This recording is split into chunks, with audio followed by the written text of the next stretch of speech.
Welcome to Etihad Cargo Connections. I'm your host, Ron Anderson, and tonight I'm joined by four times Hong Kong champion trainer, Caspar Fownes. How are we tonight, Caspar? I'm good, thanks, mate. Beautiful, mate. Thanks for joining us. This is going to be a lot of fun. We'll start at the start, mate. Where were you born and where did you grow up? I was born in Calcutta in India, and I was spent 13 years of my life in India, and then came to Hong Kong when I was 13.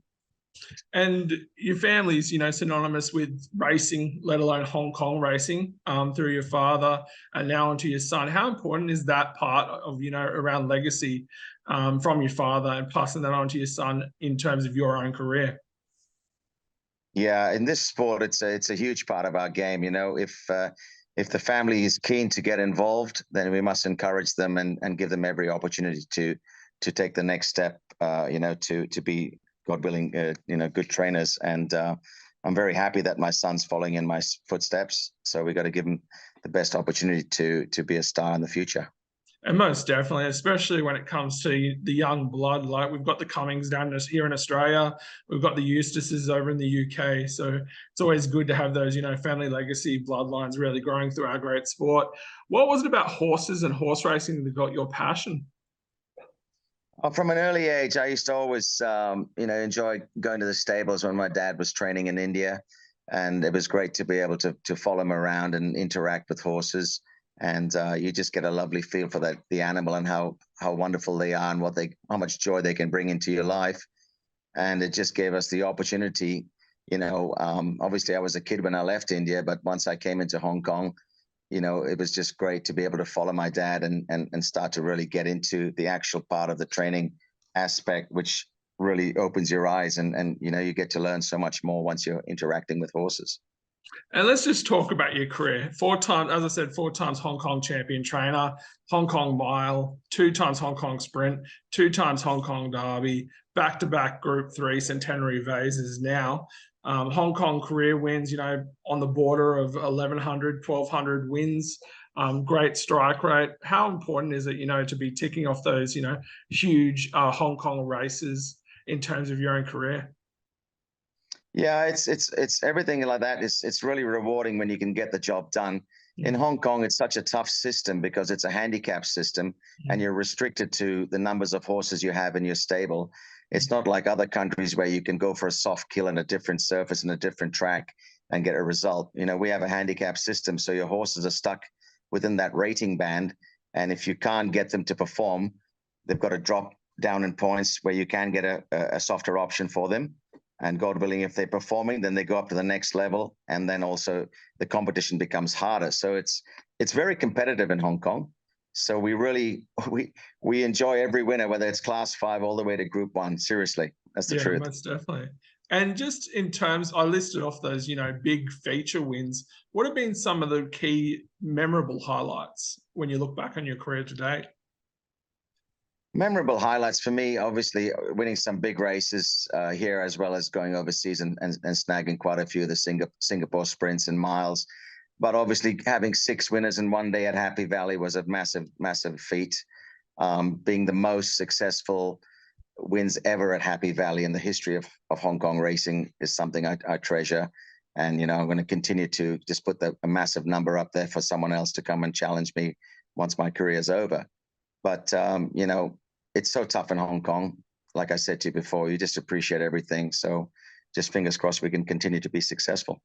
And you said it a moment ago, you just want to keep winning until your career is over. You seem extremely young. You seem extremely vibrant. Whenever I see you at the track, on the TV, obviously, after a win, you seem really upbeat. I'm guessing we're a long way from home, so to speak, in terms of your retirement.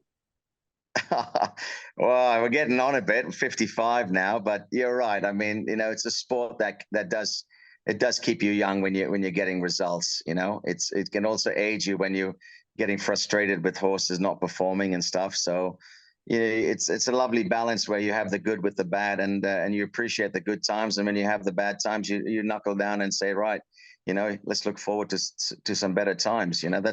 That's the great thing about our sport. No one is above it. No one is better than it. It's the greatest level of all time. It really sorts you out. Yeah, and like every trainer I talk to says the same in terms, like you said, our sport, above all else, is humbling. You Yeah. may have a horse that's performing one week, but I speak to a lot of Dubai-based trainers, and they say, or Saudi-based trainers, and they say you might be heading back from a 6-race meet, and you've had no wins, and no one wants to talk to you. Your wife doesn't want to talk to you, and you're just feeling really low. So, but then the next week you could be riding, training a Group 1 winner or a Group Class winner. So Yeah. it's really humbling. And so we'll just talk about the horse of the moment right now, Senor Toba. Took out that Group 3 last week in Sha-Tin. That makes it Yeah. 3 Group 1s now. So 2 in Sha-Tin, obviously, and 1 in Australia with the great Chris Waller. Can you tell us a little Yeah. bit about him and how he came to be with you from Chris? Yeah, he was a horse that was on my radar, which actually my wife's brother, Clint Hutchison, who's a form analyst and he's on racing.com in Aussie. He's a great guy. He's a good mate. And he said to me, he said, listen, you should try and buy this horse. I think it's pretty smart. So I had a look at it and I liked what I saw. And then I looked at the ownership and realized it was owned by some people that are based up in Hong Kong. So I contacted them and said, listen, I'd love to be able to bring this horse up to Hong Kong and be able to train it for you. I think we have a lot of potential to go forward and mold a horse that could be quite special for us in the years to come. Because you could see he's still quite green. Even with Chris got a great job and did a great result with him, but he's still improving this horse. He's going to be better at sort of late 5-year-old and into his 6 and 7-year-old career. I think you will see the best of him at the age of 6. And what are his travel plans in terms of heading over to Qatar and in that race? Yeah, we fly out on Saturday. So it's basically a week before the race. And then we plan to hopefully be very competitive there. And then about 5 days after that, we will take him across to Dubai and try to plan a campaign for him in Dubai. Maybe if he gets invited, then we'll just go straight to the race on the big day. If not, we might have to give him a lead up on the Super Saturday. And beyond Qatar and Dubai, what are his plans looking like when he gets back to Hong Kong? In Hong Kong, basically, there's 2 nice races left for him at the end of the season. One's a handicap, the Queen Mother's Cup, over 2,400, which is a distance he eats up. And then it's the Champions and Cheetah, also 2,400 Group 1. It's a 1.5 million US race, 12 million Hong Kong for the Group 1. So it's a nice race that will be high up on his list at the end of our campaign. And it's not money to be sneezed at either, is it? No, it's good money, mate. That's the reason now we want to take these horses overseas, because sometimes there's a lot of money on offer, and you got to try and at the end of the day it's expensive to keep horses, and you've got to try and get a result with them wherever you go. And hopefully, if we travel into success, that opens the door up for the future to look at the program worldwide and see if we can campaign him to our advantage, trying to make some funds for the owner. And we'll just talk about hoops at the moment. Huey rode him in 2 of those Group 3s in Australia and over there in Hong Kong. And then the legend himself, Zhao, also rode him in a Group 3. At the time last week, I read something that Huey was staying in Hong Kong, but Moreira would be booked for the ride. But my editor has told me that apparently now Harry Bentley is booked for the ride because Moreira is going to be riding in Japan. That's true. I mean, Moreira, when I originally booked him for the horse, he was, yeah, absolutely, I'd love to ride him. He basically mixed up the Saudi trip and the Doha trip, and just got it a little bit wrong with the dates, so he was a week off. But no worries. I mean, he already had commitments in Japan. So I've opted to go with Harry Bentley, who's a 6-time champion in Doha, and he's won this race twice. So I think there's no better person to have on the horse that knows the track and gives us a chance to hopefully have a result over there. Awesome. And so has Harry partnered the horse before, or will he just get first look when he arrives in Doha? Exactly. Yeah, absolutely. Yeah. Awesome. And so we'll just talk about, you mentioned it before, it's an expensive game. That's why you guys trainers, move them internationally. He's owned by the Willie May Syndicate. How did they get involved with the horse? And as well as that, how important are syndicates in terms of horse ownership? Yeah, look, like I said to you, it's they've got a big stud in Australia. They had the horse called the Autumn Sun, who was a great horse, had 9 starts for 8 wins, a top stallion.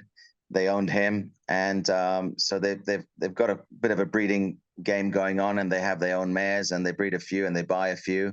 And this horse came up on our radar, like I said. So we just try to have first, to have a go and see if they were willing to bring the horse up to Hong Kong. Yeah, smart. And how many horses are in the stable currently? Yeah, we're at a maximum number of 72. So we're allowed 70 horses that count against your numbers, and there's 2 that don't count against them. So they could be spelling, at any given time. So as long as you've got that number, you're all right. You can't exceed that. And who are the stars of the stable currently outside of the Senor? You've got Skyfield as an international Group 1 winner. I'm campaigning him to go to the Al Khwaz Sprint in Dubai. So that's his next target. He's a very honest horse, very consistent horse, and he'd be certainly making his presence felt in a Group 1 like that. And do you have any? We've got a couple of, yeah, we have. We've got a couple of really nice horses coming through the system. We had a horse called Trident who's just starting to adjust into Hong Kong. He's called Viva Chaleur. And he's taken a few races to come to himself. He's a chance to go into triple figures on his next prep. I've got some young horses that are lightly raced, like Daring Pursuit. He won his last race. He could be quite progressive and get certainly, into class 3 or class 2, I would say easily. And there's a few more that appear to be, it's like anything. You just got to keep them sound. And hope that they can strike when you've got them in good form. So we've got a few there to work with. It happens every year. We tend to get some nice horses, and hopefully that'll continue. And you mentioned, earlier in the piece, the importance of being patient with the horses, and making sure that the ownerships understand that you can't run them ragged, and you've got to be patient. What's another lesson or 2 you've learned, over your time as a trainer that's really held you in great stead for success? No, you're spot on there, mate. That's so important, is to have a client that can trust you and just let you do your job. If they let me do my job, I get the results. If they're on your back and they're pushy, it just doesn't work with horses. You're dealing with animals. Some horses can come to hand very quick. Some horses can have outstanding overseas form, and they don't bring it when they come to Hong Kong for whatever reason it is. You just can't compare the two. Yeah. We come onto surfaces here where everything is firm.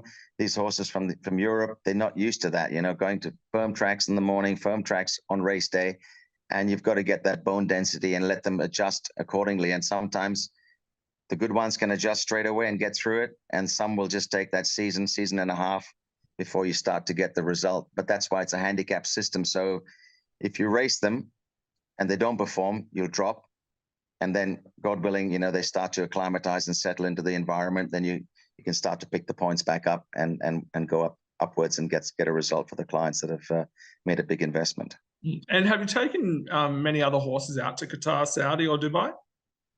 Yeah, look, never to Qatar, obviously. I've been to Dubai quite a few times. I've run second twice there, and a few thirds, and a lot of fourths. We've been around the money without winning. But that's what we're there. That's what we're there to do. I've been to Japan and got agonizingly close twice with short head defeats with good horses. So that's the challenge. I want to go to Japan and snag a really big race there. So that's on my radar. That's on my bucket list. Obviously, I'm married to an Aussie girl, so I want to go to Australia. All my boys are Aussie passport holders, so I want to come down to Aussie and have a little bit of fun down there and try and get some of your coin, mate. We love that. We love that. And just so you mentioned some great horses you taken to Japan. What have been some really influential horses that have really helped you along in terms of your career?